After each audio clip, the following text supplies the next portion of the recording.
Welcome back for part 3 of Unpacking the Standards, introducing the new World Language Content Standards. In this section, we're going to focus on what are some of the available programs in World Language in California schools. In the elementary level programs, we often see a lot of immersion, either total immersion or dual immersion. We can also see some programs that are called FLES, otherwise known as foreign language in the elementary school.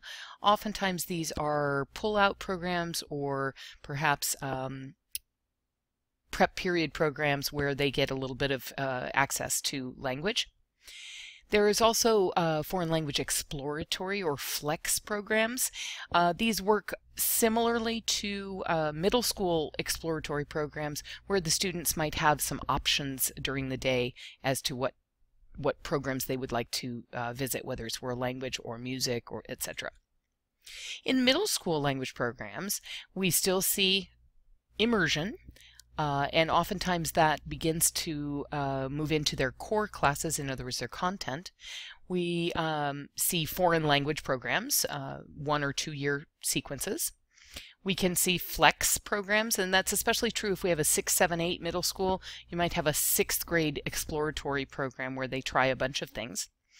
And if they're in a district where they have an International Baccalaureate or IB program, one of the requirements is that there's a middle years program, and that means that they must offer world language in the middle school. In high school language programs, we sometimes see immersion programs, and those might include several academic courses. The most common model is just straight foreign language or world language courses that can be a 4, perhaps 5 year sequence if they start in middle school. There's advanced placement and international baccalaureate, of course. So here's the question: why do we not have grade level standards in California World Language Content Standards? And there are several reasons. First of all, California students have access to multiple points of entry and exit. As we just saw, they might have the opportunity to be involved in an elementary program and then a middle school program and then a high school program, or they may not be able to access until middle school, or as is true in most cases, they don't begin accessing world language until their high school.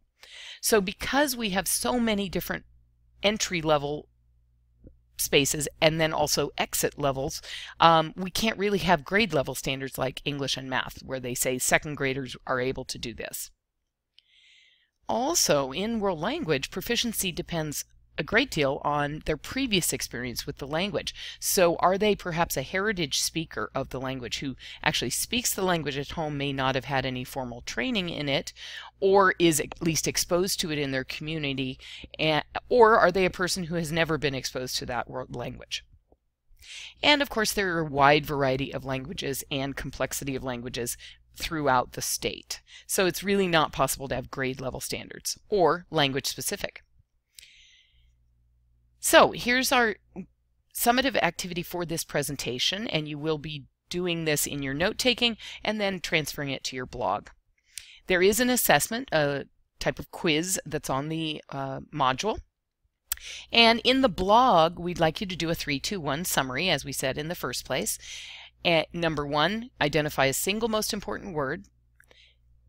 2, list 2 adjectives that describe your feelings about stage versus level. And 3, explain the 3 reasons why standards are important to our profession.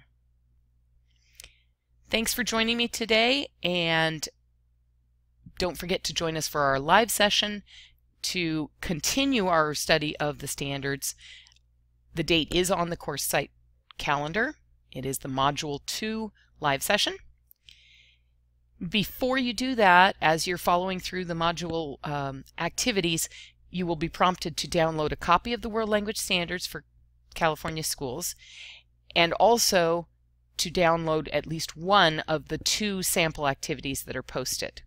One is a Spanish travel fair, and the other one is a French historical people activity.